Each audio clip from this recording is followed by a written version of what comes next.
ఇక అప్డేట్స్ చూస్తే నల్గొండ జిల్లా ఆత్మకూరులో అనుమానాస్పదంగా మృతి చెందిన స్వాతిది ఆత్మహత్యనని పోలీసులు తెలిపారు.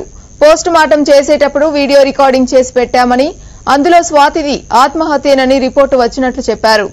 వరకట్న వేధింపుల వల్లే స్వాతి పుట్టింటికి వచ్చిందని ఆమె తల్లిదండ్రులు చెప్పారు. మృతురాలి భర్త నరేష్ ఆచూకీ లభ్యం కాలేదని ప్రత్యేక బృందంతో గాలిస్తున్నట్లు పోలీసులు తెలిపారు. ఈ కేసులో స్వాతి తండ్రిని కూడా విచారించనున్నట్లు డీసీపీ యాదగిరి వెల్లడించారు. నేను ఈ సూసైడ్ చేసుకోవడం గల కారణం కూడా అబ్బాయి తరపు వాళ్ళే అండి. మా ఫ్యామిలీకి ఎటువంటి సంబంధం లేదు, ఎటువంటి సంబంధం కూడా లేదు. ఎందుకంటే నేను సెకండ్ టైం ఫస్ట్ టైం వెళ్ళినప్పుడు తప్పు నాదే. నేను ఆలోచించకుండా ఆ రోజు వెళ్ళిపోయినా. నేను అసలుకి ఇంటికి వచ్చేసాను. నేను మళ్ళీ అది నా తప్పు తెలుసుకున్నా, నేను అక్కడ ఉండలేను అని తెలిసి నేను వచ్చేసిన.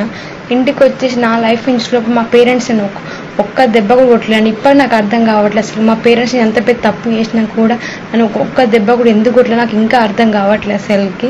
ఇంటికి వచ్చినాక కూడా ఒకటే మాట అన్నారు, ఆ ఏజ్లో ఎవరైనా తప్పు చేస్తారు బుజ్జి, నువ్వు వాళ్ళ ఏం బాపాల్సిన అవసరం లేదు, నేను ఈ లైఫ్ ఖరాబ్ కాకుండా నేను చూసుకుంటా బుజ్జి అని మా డాడీ చెప్పాడు. కానీ నాకు ఒక్క దెబ్బ కొట్టలేదు, తిట్టలేదు.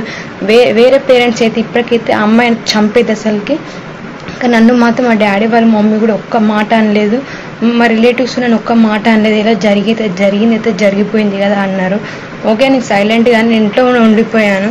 కానీ మొన్న ఫ్రైడే రోజు సాక్షి పేపర్ వాళ్ళు ఇట్లా యాడ్ ఇచ్చారంట, ఇట్లా తుమ్మల శ్రీనివాస్ రెడ్డి వాళ్ళ కూతురికి ఇట్లా మొన్ననే ఇట్లా కొడుకు పుట్టిందని.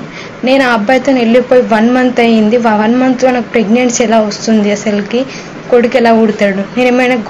నేనైతే గాడ్ డాటర్ని అయితే కాదు కదా, అండ్ రోబోని కూడా కాదు అసలుకి. నాకు అలా 1 month కొడుకు ఎలా పుడతాడు అసలుకి? వాళ్ళ అబ్బాయి వాళ్ళు మళ్ళీ నేను వాళ్ళ దగ్గర రావాలని వాళ్ళు అట్లా చేస్తున్నారు అసలుకి.